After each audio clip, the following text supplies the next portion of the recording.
Hello and welcome back to another AP3 video. In today's video, we'll be going over AP Environmental Science topic 5.11, Ecological Footprints. So what's an ecological footprint? Basically, it's a measure of how many resources a person uses expressed on an area of land. That basically means how much land is required to maintain yourself. And it's a very hard number to quantify, but scientists have put these 5 categories together, giving an understanding of what exactly is your ecological footprint. So there's 5 things that can make your ecological footprint, so let's go over them.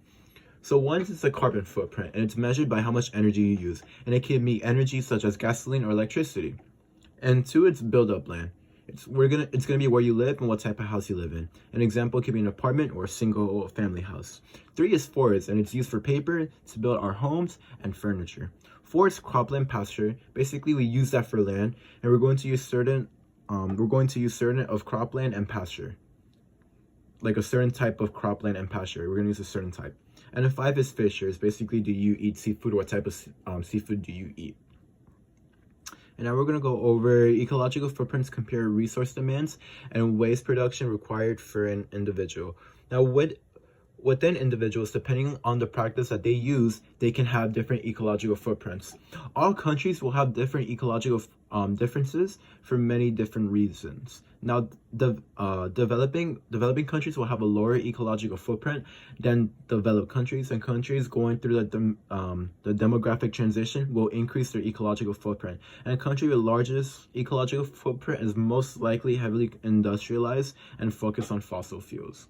So last thing I want to go over is this image that's on College Board. It basically shows the ecological footprint data for 5 college students. Each value is measured of acres per land required. As we can see, we have student 1 with the highest, student with the lowest, and student 5 with the highest ecological footprint. What we can say when we look at student 1, they have 1.5 for food, and student 5 has 3.2. We can say for student 1, 1.5, it's more vegetation. We can say for student 5, it's more protein type foods. For carbon emissions, that we can see, student 1 uses less carbon emissions than student 5. So student 5 can probably use fossil fuels, which unfortunately can lead to climate change because of combustion of fossil fuels, or depending how student 5 uses the carbon emissions. But because student 5 uses more carbon emissions, he's more likely to release carbon into the atmosphere, because any type of way of burning fossil fuels, again, leads to carbon in the air. And now we're going to talk about housing. Student 5 is more likely to live like in a big house than student 1, because the numbers of student 1's lower than student 5.